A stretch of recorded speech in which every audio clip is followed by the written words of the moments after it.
Ulas sikit pasal Ahbash. Aduh.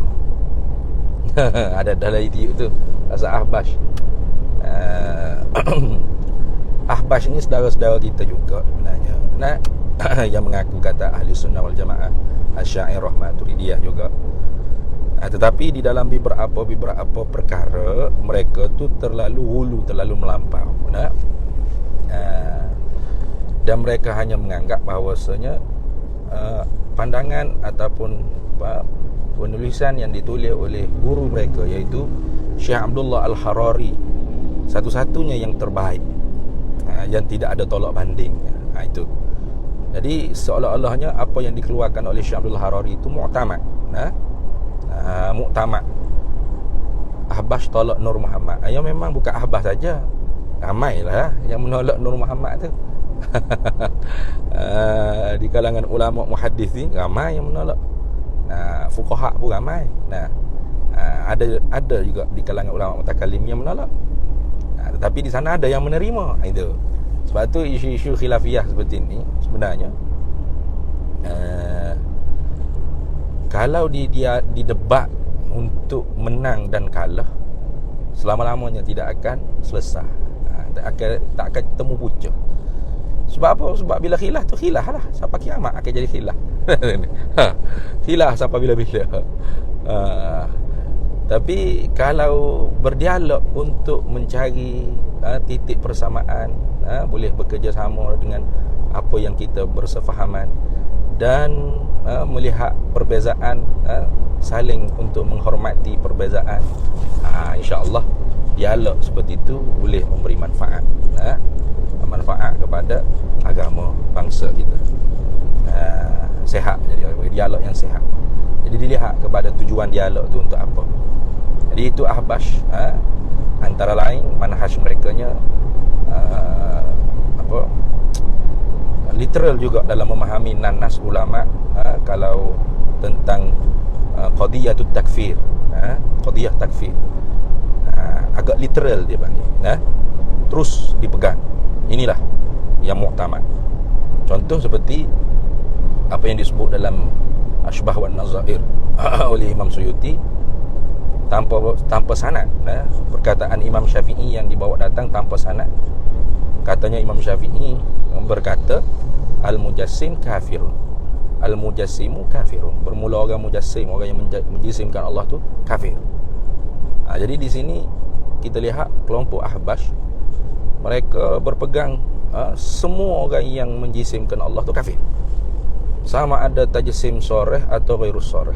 Tajsim yang secara jelas-jelas, terang-terangan maknanya, atau tidak secara terang-terangan. Bagaimana secara terang-terangan? Seperti kelompok yang mengatakan Allah mempunyai tangan dengan makna anggota tubuh badan seperti tangan anggota tubuh badan kita. Itu orang panggil tajsim soreh, dia panggil. Menjisimkan Allah Ta'ala secara terang-terangan. Ada tajsim ghairus soreh, mana mereka yang mengatakan atau mengiktikadkan Allah mempunyai anggota tangan, yadun dengan makna anggota tubuh badan, anggota tangan, tetapi tidak seperti tangan kita, tidak seperti anggota tangan kita. Ini tajsim ghairus soreh. Di sisi Ahbash ini kafir semua, tak kira. Tapi sebenarnya bukan di sisi Ahbash juga. Kalau kita bicara, ada satu qaul dalam mazhab Hanabilah memang mengkafirkan. Man qala Allahu jismun laisa kasairil ajsam fahuwa kafirun. Siapa dia yang mengiktikadkan Allah tu berjisim, tidak seperti segala jisim-jisim makhluk, pun sudah kafir. Padahal fatwa Hanabilah ni kerana saddul bab, saddul dzara'i, menutup pintu daripada para pengikut Hanabilah terjerumus dalam akidah tajsim, yang dibawa oleh beberapa ulama-ulama yang fiqhnya bermazhab Hambali, tetapi pada akidahnya musyabbihah, mujassimah.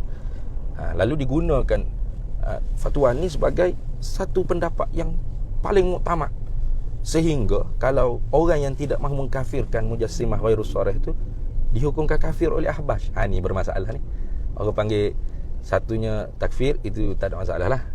Semuanya ada takfir tu, semua firqah, semua manhaj, semua firaq ada orang panggil pentakfiran dia tu. Selain daripada itu, tasra' fit takfir, segera gopoh-gapoh dalam mengkafir. Itu sikap Ahbash. Kemudian ilzamut takfir, mewajibkan orang lain itu untuk mengkafir. Inilah. Sehingga kalau seorang itu tidak mengkafirkan orang yang mengatakan Allah ada tangan anggota tubuh badan tidak seperti tangan anggota tubuh badan makhluk, maka dia anggap orang yang tidak mahu mengkafir itu juga adalah kafir. Ini agak orang panggil hulu, agak melampau sikit. Padahal perkara tu khilaf. Di dalam mazhab Syafi'i kita, qadiyatut takfir, qadiyah mengkafirkan mujassimah ni ada tiga pendapat ulama Syafi'iyah. Saya pernah masukkan dalam page dalam Facebook saya album tu, tapi tak tahu siapa yang report sampai Facebook dah buang dah satu album. Kalau tidak boleh baca. Iaitu ada pendapat ulama yang tidak mengkafirkan semata-mata. Ada pendapat ulama yang mengkafirkan semata-mata. Kemudian datang ulama mutaakhirin, dia buat tarjih, fa fihi tafsil. Maksud yang tidak mengkafirkan semata-mata tu dengan yang mengkafirkan semata-mata tu apa? Iaitu kalau tajsim tu menjisimkan Allah dengan sarih seperti tadi, Allah ada anggota tangan, ada tangan dengan makna anggota tubuh badan seperti anggota tubuh badan kita, maka itu kafir. Kerana tajsim sarih. Adapun ada orang yang mengatakan Allah ada tangan dengan makna anggota tubuh badan tapi tidak seperti tangan anggota tubuh badan kita, maka ini tidak kafir. Tapi sesat tetap sesat. Kenapa? Sesat tetap sesat. Kerana sesat dengan kufur tu dia ada umur khusus dia. Tiap-tiap sesat belum tentu kufur, tiap-tiap kufur tentu sesat. Jadi pendapat yang terakhir ni fafihi tafsilun, ada penghuraian. Ini yang lebih rajih. Ini tidak orang panggil sikap kita gopoh tasarruf fi takfir, dalam mengkafir. Dan ingat, dalam isu kafir mengkafir ni bukan tugas ulama akidah, ulama mutakallimin, ulama usuluddin, bukan. Ini adalah tugas ataupun kerja qadhi, kerja mufti. Sebab tu dibahas di dalam kitab fiqh, bukan kitab usuluddin. Kitab usuluddin bicara tentang ilahiyat, ketuhanan atau rububiyat, risalah, kenabian, risalah atau nabawiyat, nubuwat, sama'iyat, khabariyat, ghaibiyat. Itu tiga yang dibahas di dalam ilmu usuluddin, ilmu kalam atau ilmu tauhid, ilmu akidah, ilmu ma'rifatu ammah. Jadi agak orang panggil kelompok Ahbash ni agak orang panggil sedikit ekstrim lah. Sebenarnya kita boleh bersama juga kalau jujur. Kalau jujur lah, maksudnya jujur tu maksudnya saling menghormati. Saya berpegang dengan pendapat yang mengatakan sesat saja tidak kufur. Kalau kelompok Abah kata okey, tak apa, tak ada masalah, ada ulama, qaul ulama yang kami hormat, kita boleh bersama kalau gitu. Tapi masalahnya tidak. Ini yang menjadi masalahnya, jadi payah bila kita berpendapat dengan kita mengikut pendapat ulama yang tidak mengkafir. Dia kata entah pun kafir ke. Sudah. Itu jadi berkelahi tu, dibalah tu jadi. Itu. Baik. Syekh Nuruddin Al-Banjari memuji tak ada masalah. Memuji biasa. Memuji kelebihan dia. Setiap manusia tu ada kelebihan dan ada kekurangan. Jadi puji kelebihan, kekurangannya tetap ada. Yang paling sempurna tidak adalah Nabi kita Muhammad sallallahu alaihi wasallam juga. Tidak ada boleh orang yang nak mentakdir dan nak menjahkan Nabi SAW. Kalau ada orang nak takdir Nabi, itu alamatnya khawarij. Ini macam zaman Nabi dulu lah. Khawarij dia kata, ya adil ya Muhammad, fa innaka lam ta'dil. Berlaku adil ya Nabi Muhammad, mu tidak adil. Sudah, ittaqillah ya Muhammad. Itu khawarij tu. Nabi paling bertakwa pada Allah, Nabi paling sempurna, Nabi insanul kamil, manusia yang sempurna. Sedang ni. Okey. Jadi puji tak ada masalah, tapi tetaplah orang panggil dia tidak maksum. Pasti ada kekurangannya, ada orang panggil kelemahannya. Jadi kita tidak perlu orang panggil nak apa, Syekh Nuruddin. Memanglah Syekh Nuruddin kita hormat, guru kita yang mulia. Tetapi kita pun ada kitab-kitab Syekh Abdullah Harari, dan kita pun menghadapi dengan murid-murid Syekh Abdullah Al-Harari yang digelar dengan Ahbash tadi tu. Dan bagaimana sikap dia dengan kita, bagaimana sikap mereka dengan pendapat-pendapat alim ulama yang kita berpegang. Kita pun boleh nilai sendiri. Takkan kita nak taklid juga belum lagi tu. Biarlah Syekh Nuruddin dengan pendapat Syekh Nuruddin.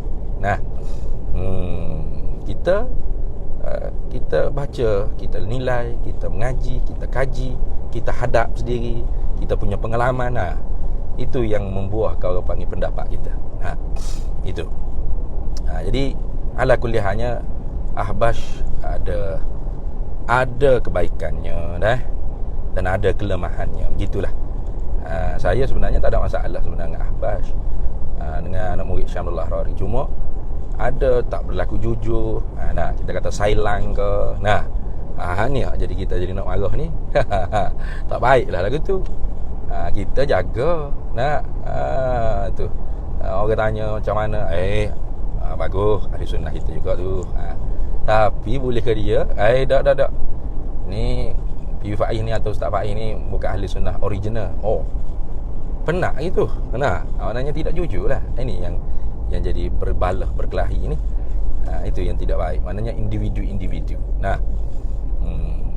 Jadi ala kuliah dengan Ahbash ke, dengan Salafi Wahabi ke, dengan siapa sahaja ke, selagi mana dia masih mukmin Muslim, maka ada batas-batasnya sebagai adab kita seorang Muslim.